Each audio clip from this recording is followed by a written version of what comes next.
कि दिल के खिलौना समझ के खेललू तू हमरा, हम खुद के कांच समझ के खुद चूर हो जाए। हमरा से इतना नाराज मत होखा हमर जान, बहुत ही जल्द हम तोरा जिंदगी से भी दूर हो जाए। कि हरे का हो तोनी लोग रोज रोज दूसरा के ओर से नंबर मांगेलू हमार, हम ओहमे के लइका ना है कि फंस जाए तोनी लोग के जाल में। मोहब्बत कैला के बाद में तो एक दो दिन मिले आवेलू प्यार से, मोहब्बत कैला के बाद में तो एक दो दिन मिले आवेलू प्यार से, और तीसरा दिन चल जालू तोहनी लोग झाड़ के। हम सिंगल हैं तो हमके सिंगले रहे दा, मुँह मारा हो तोहनी लोग के ऐसन प्यार के।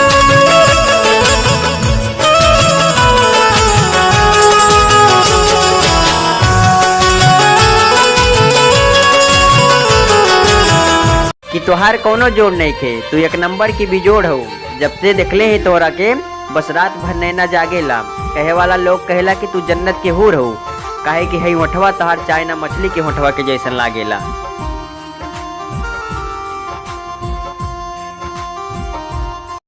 कि रोजे रोज करत रहे फोनवा पे बतिया हमसे, तो एक दिन बात पे कॉलेज के बाबू तोरा से हम बात करेले तो हमार टाइम पास हो जाला। हमहू ओकरा प्यार में पागल रहनी, ओकरा बात पे इतना गौर ना कैनी। उता अपना प्यार की नफरत के जहर हमरा दिलवा में भरत रहे। कुछ दिन से बदलल लागत याऊ, कुछ दिन से बदलल लागत याऊ, तो जाके अब हमरा के समझ में आइल कि शायद तू ससुरी हमरा से टाइम पास करे खातिर ही बात करत रहे।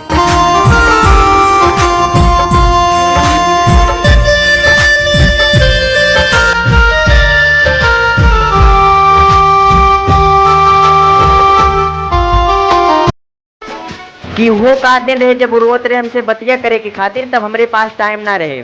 आज ऐसा दिन आ गई बा कि उनकर वजियो सुने के नसीब ना होता। सच में कही तो ये भैया लोग वो केहू और के रहे हो, शायद तू हमार ना रहे।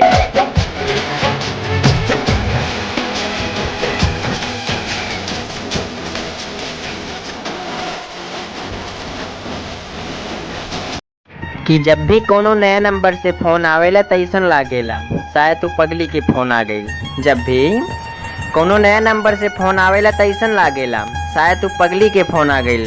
अरे कबो हमनी लोग के भी याद कर लियल करा एक करे जा, काहे कि बहुत दिन हो गए तोहरा से बात ना भइल।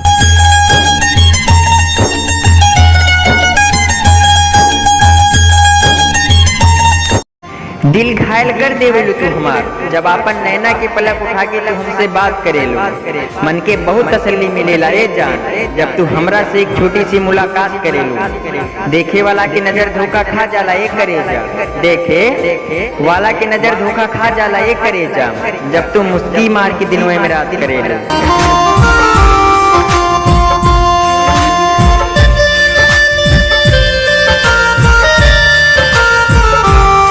ना रा गईल होटवा पे मुस्कान अब हमरा, तोहरा याद में बहेला आंसू त लोगन के खुशी के आंसू बताइला। ना सिकवा बा कोनो हमके तुमसे ना ही शिकायत बा, तू जहाँ रहा हमेशा खुश रहिए हमार सोना की चिड़ई। हम तोरा खातिर बस ये इतना भगवान से हरदम मनाइला।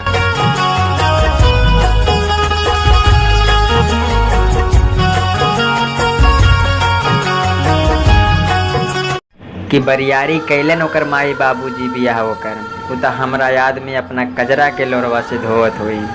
खाना पीना कुछ न नीक लागत हुई हमरा जान के। हमरा दिलवा के धड़कन बार बार हमरा से यह कहा था कि हमर पगली अपना ससुरवा में रोवत हुई।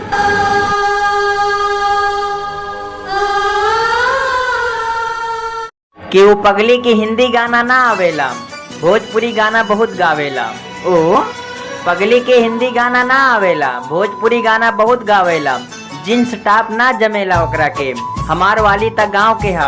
सूट सलवार और ओकरा के दुपट्टा बड़ा मन भावेला।